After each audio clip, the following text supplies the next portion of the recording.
Hi every one, this is third day of the business day. So നമ്മൾ തുടങ്ങാൻ പോകുന്നത് restaurant ആണ്. So അതിനുള്ള നമ്മൾ പ്ലേസ് ഉണ്ടാക്കണം. പ്ലേസ് കണ്ടുപിടിക്കാൻ നമ്മൾ ഇന്ന് ജേണിയാണ് സ്റ്റാർട്ട് ചെയ്യാൻ പോകുന്നത്. ചാലക്കുടി ടു അങ്കമാലി വരെയാണ് ആ ജേണി സ്റ്റാർട്ട് ചെയ്യുന്നത്. അപ്പോൾ അവിടെ ഒരു പ്ലേസ് നമ്മൾ കണ്ടുപിടിക്കും. അവിടെ നമ്മൾ എങ്ങനെയാണെന്ന് നോക്കും. എന്നിട്ട് ഒരു ഫൗണ്ടേഷൻ അവിടെ സെറ്റ് ചെയ്യും. നെക്സ്റ്റ് പ്ലാൻ എന്ന് പറയുന്നത് ചാലക്കുടി ഷോപ്പിലെല്ലാം പോയി അവിടെ ഏതൊക്കെ ഷോപ്പാണ് നമുക്ക് നല്ലത് പറ്റിയതെന്നൊക്കെ നോക്കിയിട്ടാണ് കണ്ടുപിടിച്ച് അതിൽ 4 ഷോപ്പൊക്കെ നമുക്ക് ഇഷ്ടപ്പെട്ട്.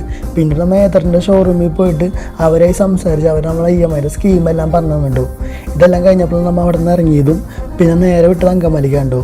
അങ്കമാലി ചെന്ന് കഴിഞ്ഞപ്പോഴാണ് എല്ലാം ഭയങ്കര ബ്ലോക്ക്. ഇതെല്ലാം കഴിഞ്ഞപ്പോൾ നമുക്ക് സർവത്ത് കുടിക്കാൻ തോന്നി. സർവത്തെല്ലാം കുടിച്ച് നമുക്ക് കുറച്ച് എനർജി വെച്ച് കഴിഞ്ഞപ്പോൾ പിന്നെ നമ്മൾ ഷോപ്പെല്ലാം നോക്കാൻ പോയി. അപ്പോൾ നമുക്ക് 2-3 ഷോപ്പ് പോകണമെങ്കിൽ ഇഷ്ടപ്പെട്ട്. ഇതെല്ലാം കഴിഞ്ഞ് വന്നപ്പോൾ നമ്മൾ കുറച്ച് വാട്ടർമെലൺ ജ്യൂസും കുടിച്ച് നമ്മൾ ഇന്നത്തെ ലൊക്കേഷൻ കണ്ട് അവസാനിപ്പിച്ചിട്ടു.